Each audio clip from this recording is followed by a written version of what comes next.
Economic and social differences between the North and the South. Eli Whitney's cotton gin in 1793 made cotton become very profitable. The increase in the number of plantations willing to move from other crops to cotton meant a need for cheap labor in the form of slaves. Southern economy became a one-crop economy, depending on cotton and therefore on slaves. Northern economy was based more on industry than agriculture. They were purchasing raw cotton and turning it into finished goods. This disparity between the two set up major differences in economic attitudes. States versus federal rights. Since the Revolution, two groups emerged, those arguing for greater rights and those arguing that the government needed to have more control. Many felt that the United States Constitution ignored the rights of states to continue to act independently. They felt that the states should have the right to rule federal acts unconstitutional. This resulted in the idea of nullification. When nullification would not work and states felt that they were no longer respected, they moved towards secession. Fight between slave and non-slave proponents. With land gained from the Louisiana Purchase and later with the Mexican War, the question of whether new states admitted to the Union would be slave or free. The Missouri Compromise, passed in 1820, made a rule that prohibited slavery in states from the former Louisiana Purchase. Also, David Wilmot proposed the Wilmot Proviso in 1846, which would ban slavery in the new lands, but was shot down after much debate. The Compromise of 1850 was created by Henry Clay and others to deal with the balance between slave and free states.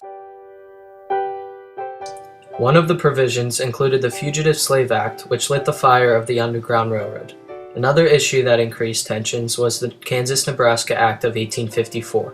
It created two new territories that would allow states to use popular sovereignty to determine whether they would be free or slave. Growth of the abolition movement. Northerners became polarized against slavery, and sympathies began to grow for abolitionists and slaves.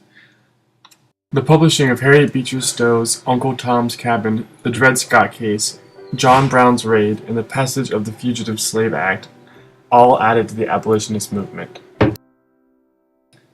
The election of Abraham Lincoln. When Lincoln was elected in 1860, South Carolina issued its Declaration of the Causes of Secession. They believed Lincoln was anti-slavery and in favor of Northern interests.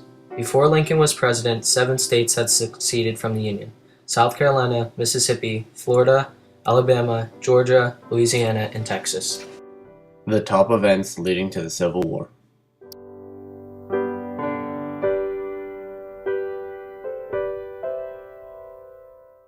With the Mexican War ended, the new land gained brought more controversy over free or slave states. The Fugitive Slave Law caused great controversy among Northern abolitionists.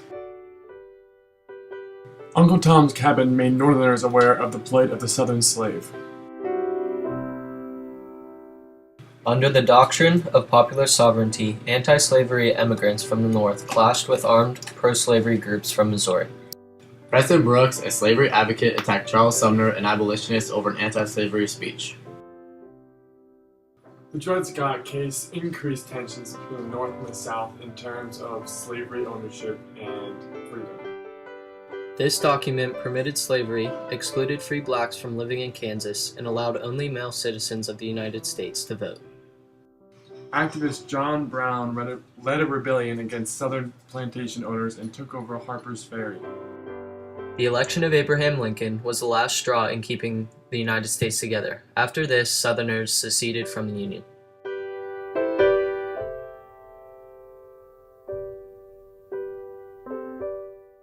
South Carolina led the long chain of secessions from the Union.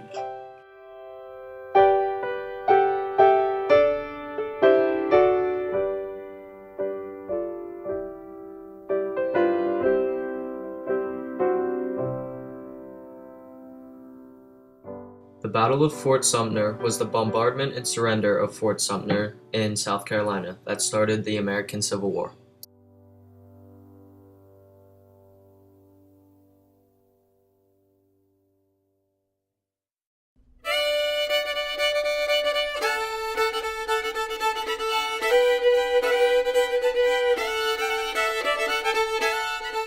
At first, the Union Army seemed on the verge of victory, pushing back Beauregard's forces, while the Southern Brigade, led by General Stonewall Jackson, desperately tried to hold their high ground at Henry Hill. The tide shifted when Joseph Johnston stood up with his army and counterattacked, pushing the Union Army back to Washington.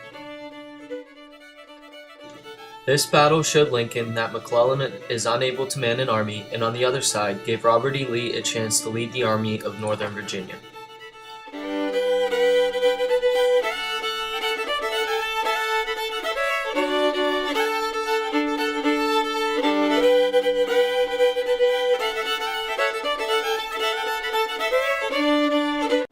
The Southern leaders, I think, were stronger than the Northern leaders. I think many people would agree with that for a couple reasons. One, they were raised on horseback a lot earlier than a typical young boy in the North. They were given guns to fire earlier on than many of the young men in the North. And it was really a prized part of their culture as a young man to be very good on horseback, very good in the wilderness survival. They were farm boys. They were used to traveling distances to towns or to other plantations or other farms. And also, I think if you look at the track record, most of the top West Point grads were from the South. I think that when the war started, that became very evident. If you look at the first 3 years of the war, even if you ask a common person today, name the generals of the Civil War, most of the people that they will identify are of Confederate uniforms. And a lot of it being is that they were able to pull off a victory even though they were outnumbered sometimes 3 or 4 to 1, just because they were a little more comfortable with warfare and the mechanisms and materials needed for warfare. But on the flip side, by the time we get to 64 and 65, many of the Union men have made that adjustment. They're getting better and better on horseback. You see that in 63 at the Battle of Brandy Station before Gettysburg, where for the first time a major cavalry battle would be decided where the United States would win and not the Confederate cavalry that we saw so often in the first 2.5 years of the war. So it's kind of a connection a little bit to just we had to get our war machine running, just like we had to in World War II. And once that war machine was running, just the sheer numbers and experience of the Union troops would be very positive for them in their victories. The Battle of Bull Run was influential in the fact that it brought McClellan back to leadership in the North and almost brought the British on the side of the South. The Battle of Antietam was the single bloodiest one-day battle in the Civil War. It also managed to keep the British out of the Civil War. McClellan was able to get Robert E. Lee to retreat out of the North.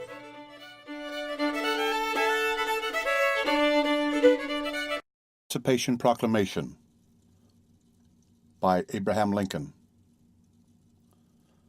The Emancipation Proclamation, January 1st, 1863. By the President of the United States of America. A proclamation. Whereas, on the 22nd day of September in the year of our Lord 1862, a proclamation was issued by the President of the United States, containing among other things the following, to wit, that on the 1st day of January in the year of our Lord 1863, all persons held as slaves within any state or designated part of a state, the people whereof shall then be in rebellion against the United States, shall be then, thenceforward and forever free, and the executive government of the United States, including the military and naval authority thereof, will recognize and maintain the freedom of such persons.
event do I believe is the turning point of the war? This may be a disagreement with other people that study the Civil War extensively. Many people look at Gettysburg as being the turning point of the war. I look at it as a combination of basically 2 or 3 events. One is the loss of the Confederates at Gettysburg and the day after at Vicksburg. It was a Western campaign at Vicksburg. It was the heartland in the Mississippi River for the Confederates, and it really started to cause a great impact on their supplies, their food, their farmers, their ability to move troops, because the main highway cutting through the South was taken over by the Union flotillas. The other turning point, I believe, was Grant being named as the commander of the Army, because at this point it gave a different aspect of fighting. Grant turned and was able to coordinate numerous armies to fight simultaneously across the South, and including Grant working with Meade to continually attack Lee until Lee was running out of men and supplies and was just physically exhausted. So that would be the Overland Campaign, which is over the spring of '64. I think once Petersburg siege occurred, it was only a matter of time. I think Robert E. Lee would agree with that too if we would interview him today. It was only a matter of time until the Confederates would fall.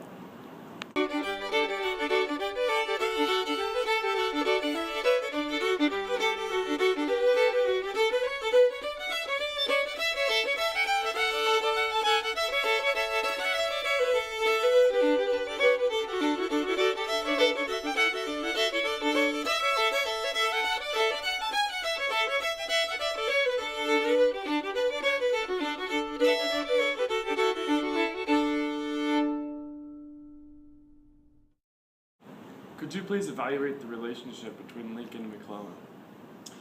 Yes, at first it started off very, very well. Abraham Lincoln had a lot of respect for George McClellan because of his military record, his fighting in foreign wars prior to, his observation of the Crimean War, and his accolades coming out of West Point. He felt he needed him after the First Manassas battle and called upon George McClellan immediately. McClellan did an awesome job as far as training the men and preparing them for battle, but where it started to get a little awkward was during the late fall and into the winter months of 1861 and 62, where McClellan was being very non-committal on what he was going to do with his men, and finally he gave his Peninsula Campaign, which still did not make Lincoln feel totally confident, fearing that he may expose the nation's capital when McClellan would move his large army out of D.C. Compromise was given. McClellan was given the go-ahead by Abraham Lincoln, but many people started turning also against McClellan as far as the non-military people, because they just looked at George McClellan as being an arrogant person. But when it boils down to it, McClellan did a great job of building an army that would be needed for the Civil War.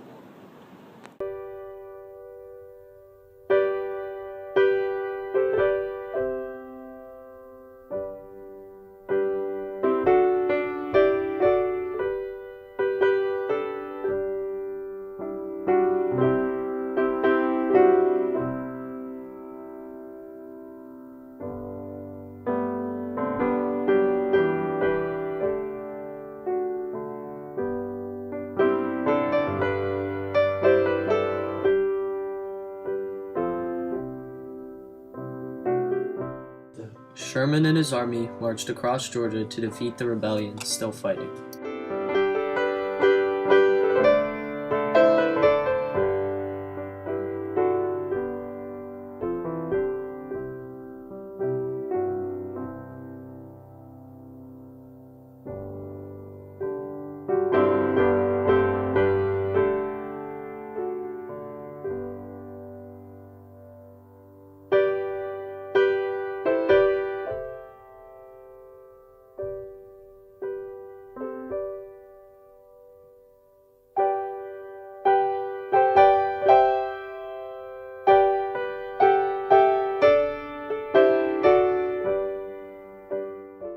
Lee was scrambling back to try to meet up with Johnston before Grant could get to him, but Grant eventually cut his army off.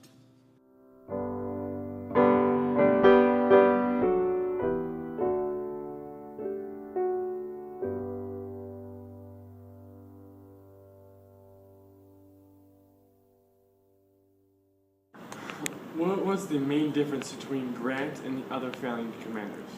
Yeah, I kind of already alluded to that a little bit. Grant's idea of fighting was to keep your enemy on their toes. He realized that we had the industrial power on the northern side. We had more men, we had more railroads, we had more ships. And the Confederates, I think he understood the idea that they are fighting, in some respects, similar to George Washington. Hit and run. They only have X amount of men. They only have so much material. And it would be a war of attrition.